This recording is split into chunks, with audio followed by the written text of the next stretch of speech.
At the Walt Disney World in Florida, at the park Epcot, there is a ride called Journey into Imagination. It's a dark ride where you are whisked away by an impish purple dragon to learn about the five senses in a fictitious imagination institute. It's not a fun ride.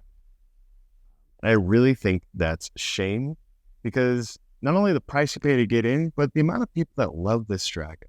I want to lay out my solution to fix the ride, realistically fix it. I don't think they're actually going to do it, but I want to give it a fair shake.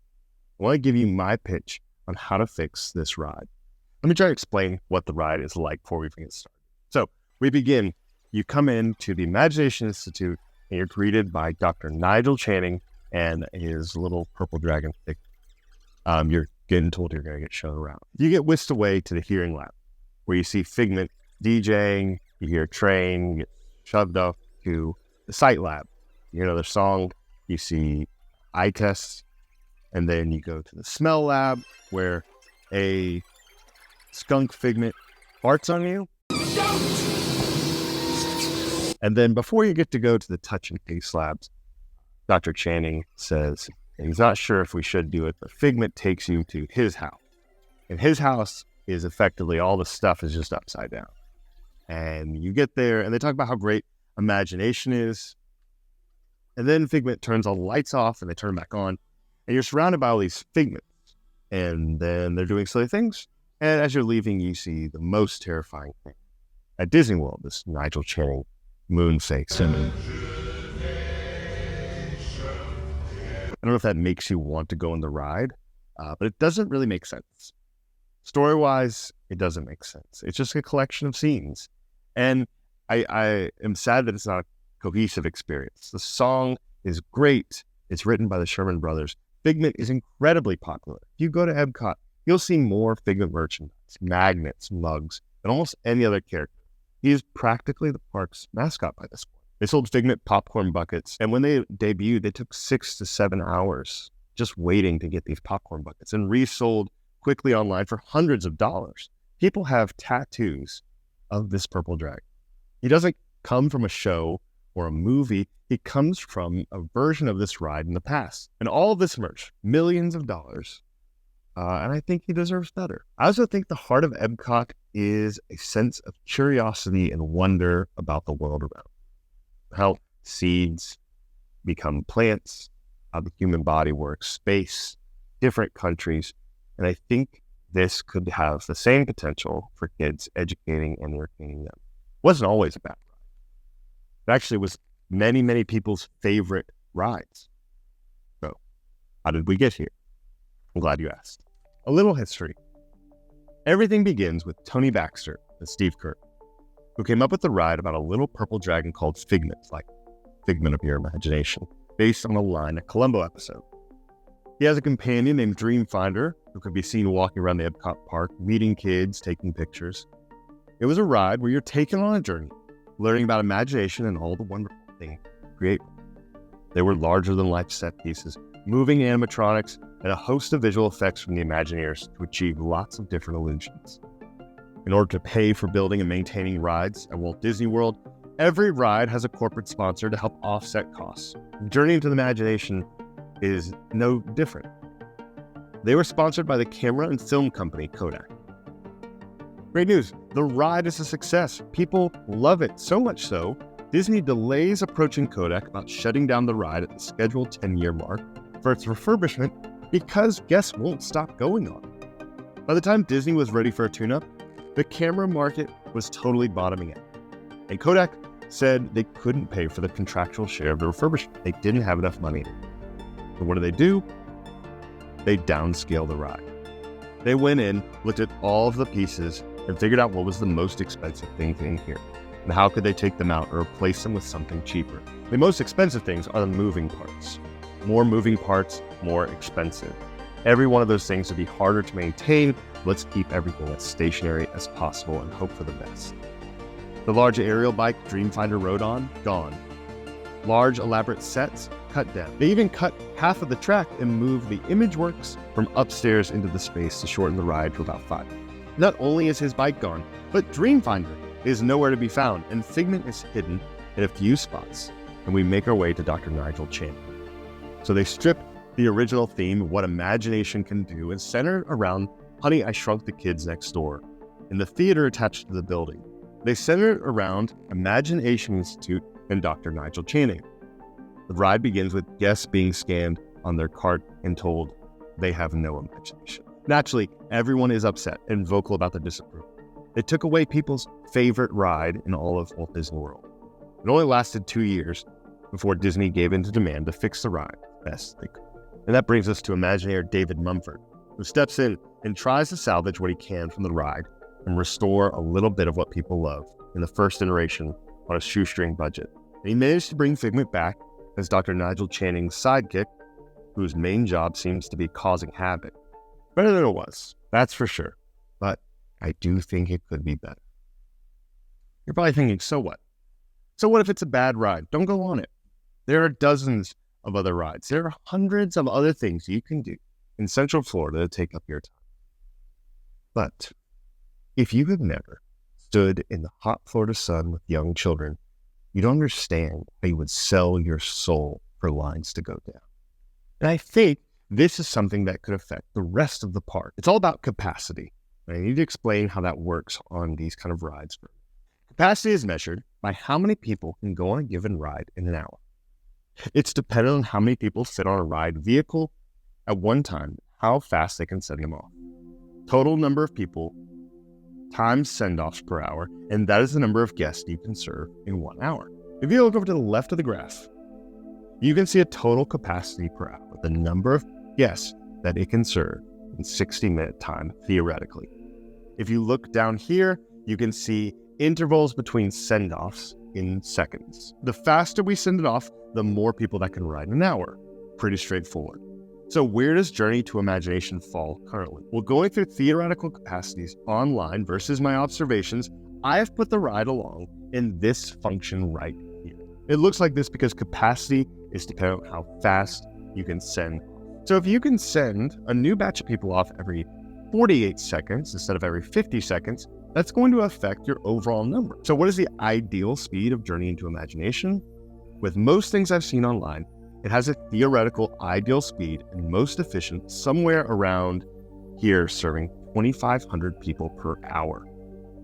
That means sending off full carts of people 20 every 28 seconds. Now, most of the things I've seen online and in person have been slower than that. I've seen a lot of things that sit here around the 40 seconds to 55 seconds. It's a normal service rate. That leads to about 1,600 people per hour. Now, where does this fall in the grand scheme of other rides? Up here, you have the high capacity rides that are going to be serving more than 2,500 people per hour. These are essential rides. Rides that when they are down, they affect the crowd flow from day to day normal operations. These are things like Pirates of the Caribbean, It's a Small World, and even some of the things way above this graph, like the Carousel Progress and the People Mover, are juggernauts when it comes to how many people can ride them an hour. With everything working as it should, you can see our most efficient Journey into Imagination is the highest capacity ride at Epcot, and among some of the highest in all of Walt Disney World. With its normal rate of departure, it actually falls around mid-capacity rides.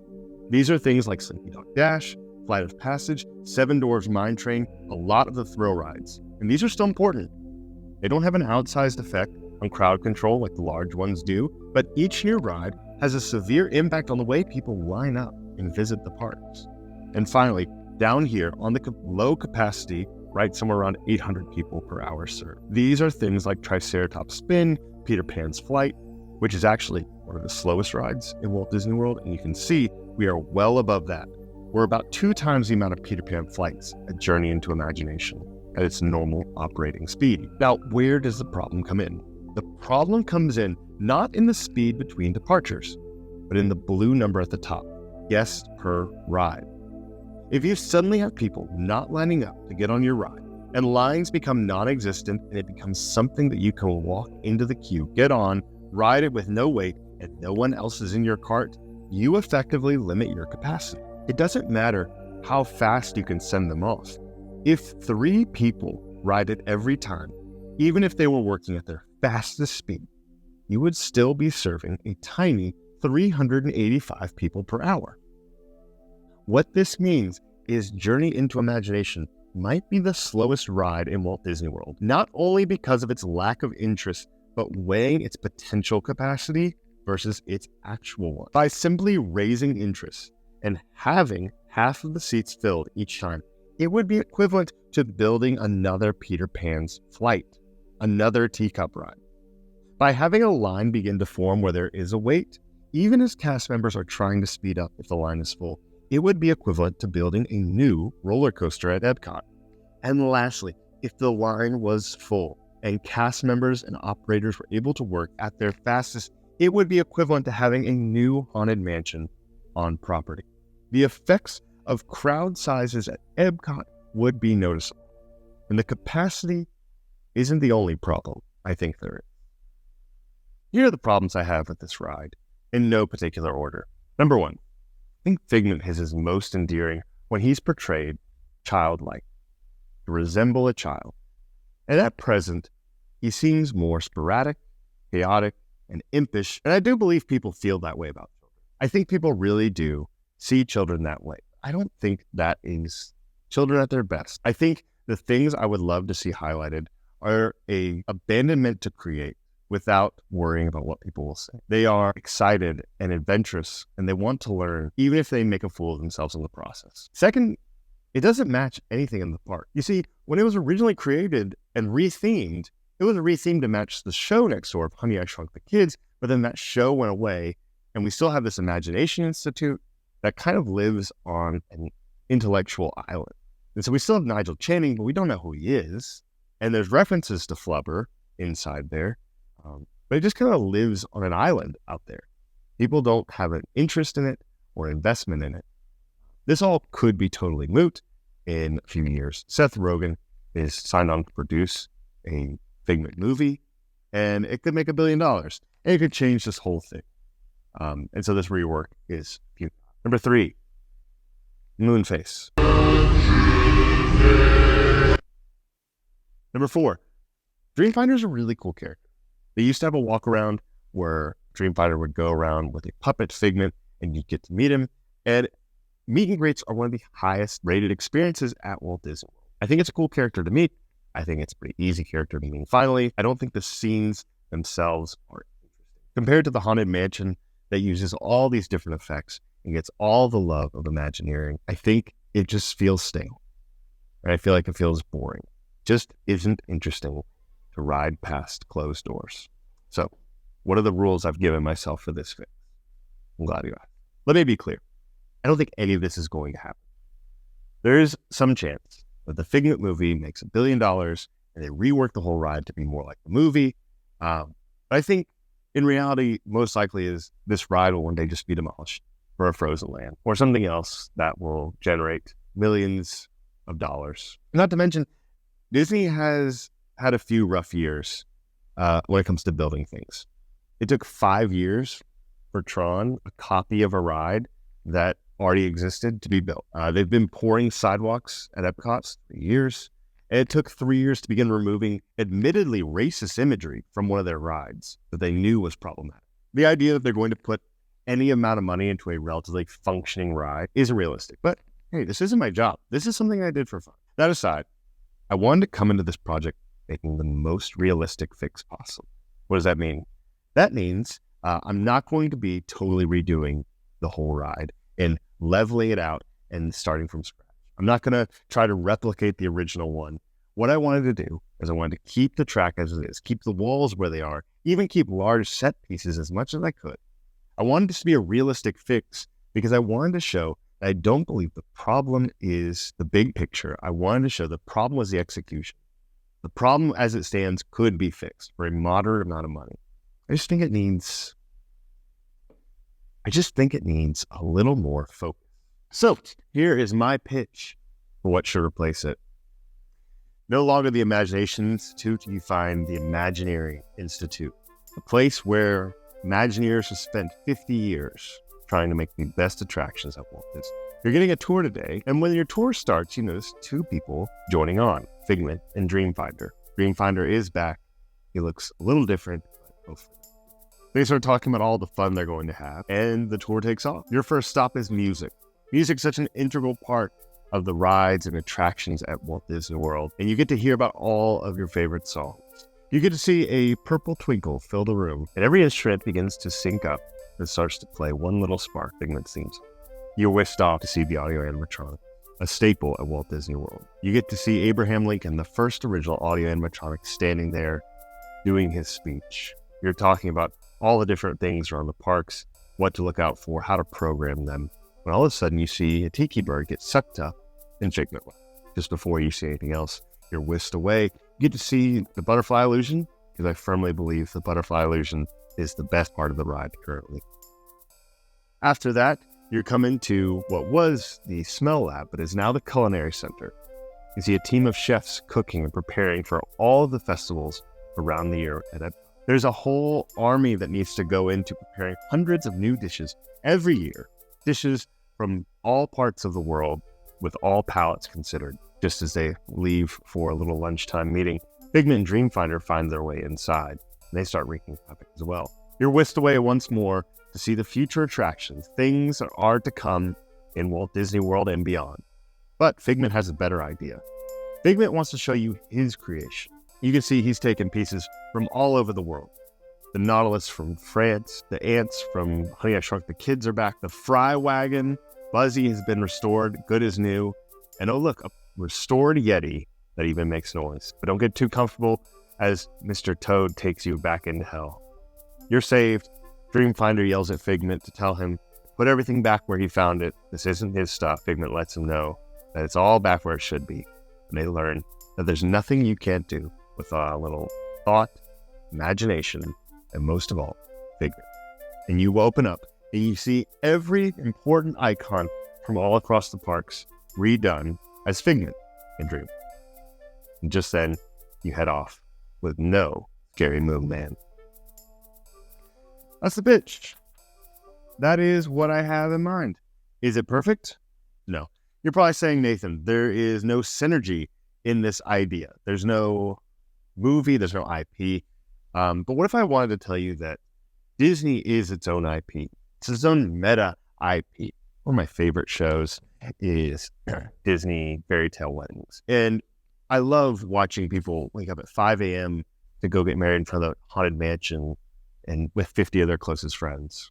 And is it a advertisement for their wedding venues and the wedding services? Yes, 100%. But it's a guilty pleasure watch. The Imagineering story, one of the first pieces of content on Disney Plus, is a really great history of the Walt Disney Company through the eyes of a certain division. There's another documentary series called One Day at Disney, where you're shown all these people that work there and how much they love their job.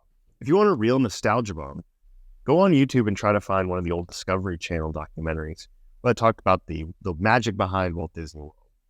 These aren't truthful stories that are meant to just record and show you what happens behind the scenes. They're intentional stories to communicate a message about the Walt Disney Company. They're trying to tell you their shared history. Their employees and their C-level executives become characters. Their parks and offices become sets. It becomes its own sort of IP. They're writing a fiction about who they are, what they believe, and what they're doing. They are their own meta IP. In the same way that this ride will do for Imagineering, the same thing that the nations are in the World Showcase. Are they real? Kinda, but not really. They're very simple, boiled down version that doesn't tell the whole story. But I don't think it needs to be the whole story. To be something that is fun and effective and does what I think this ride should do. Even the theater next door can be rethemed. Most of what I've done here is because of the Khan Academy video series that Disney has put out with Imagineering in a box. I've taught Pixar in a box in my classes. All of these things can become sort of the Imagineering or the learning pavilion where people can get their hands dirty specifically on Disney. I don't want to spend a lot of time on ImageWorks. I didn't make any concept art, but I think one thing that could be really interesting with it is turning into something like a makerspace. Before, I had taken kids to Walt Disney World to be a part of their physics program that they do where they teach kids through the rides. about physics properties. And before we went, I wanted them to have an appreciation for the things that went on behind the scenes. So what I did is I took a big piece of pink insulation foam and we cut it down into board length sizes, and we made grain on it, we base painted it, we washed it, then we dry brushed it, just to get the idea of the effort that goes into making fake wood even. What I wouldn't want ImageWorks to be is something that's a room full of iPads, where kids don't get to experience things. I think simply screwing in nails, programming an audio animatronic, doing things where they get their hands dirty and they see the world around them change, because that is what engineering and STEM is. It's affecting the world around you. And sometimes it can be for themed entertainment, and sometimes it's for industrial, sterile purposes. But I think ImageWorks would be best served if this idea ever came to life as a place where kids, after seeing these things, can enact in their own little way. Simplified, yet effective, and most importantly, fun. And in my mind, that's what Epcot is. A place to learn about the world a little better, have a lot of fun doing it. Well, that's it. That's the whole pitch. I really wish I had like a nice 3D model ride through to show you something really sell the idea that's not just a little bit of concept work. But that would take almost an extra year of work before something like this could happen. But I did do it. I did take that extra year. So without further ado, introducing to the digital journey into Imagineering. Thank you.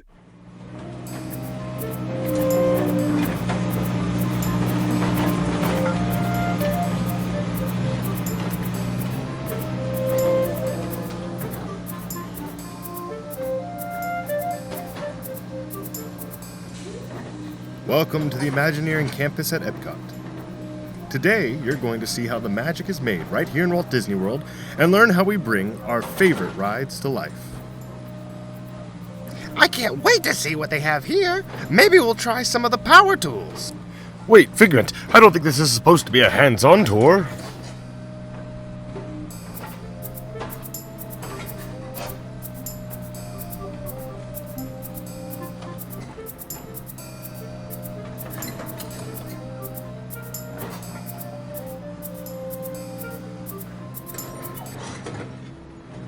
Walt Disney World is full of iconic sounds from animated classics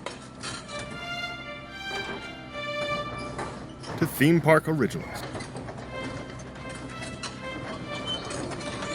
Lots of work going into creating songs that will stick with you long after you leave the park, and maybe for the rest of your life.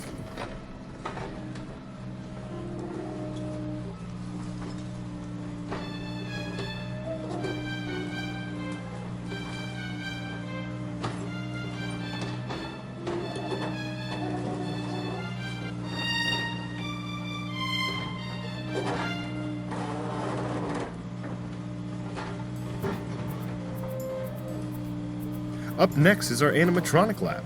And look who it is. It's our 16th president and our very first animatronic, Abraham Lincoln.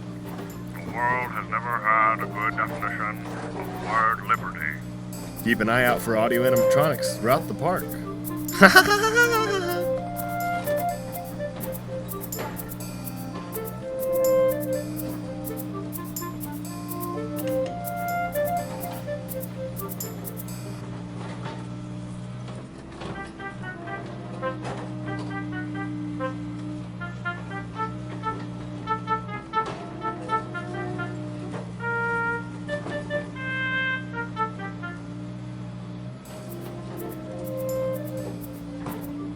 Figment, what did you do with the butterfly?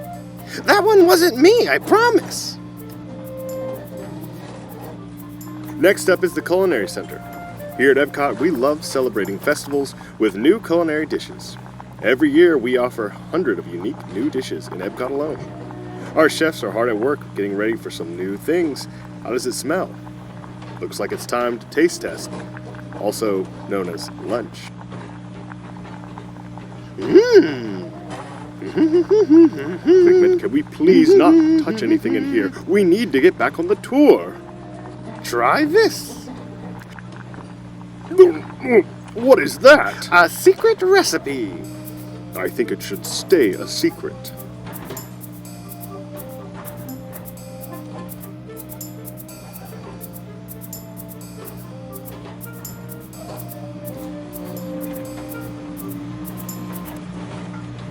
Don't mind the construction. We're always working on something new.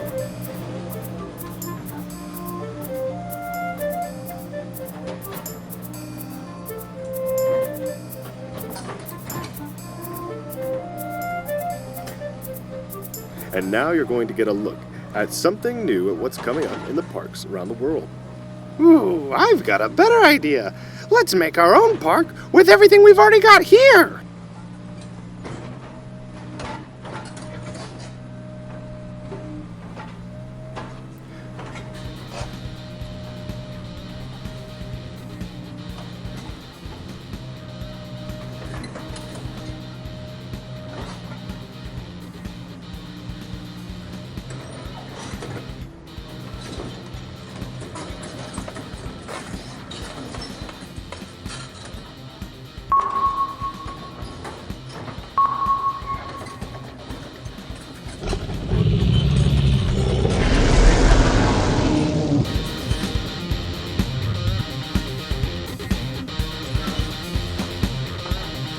Figment! Put everything back where you found it!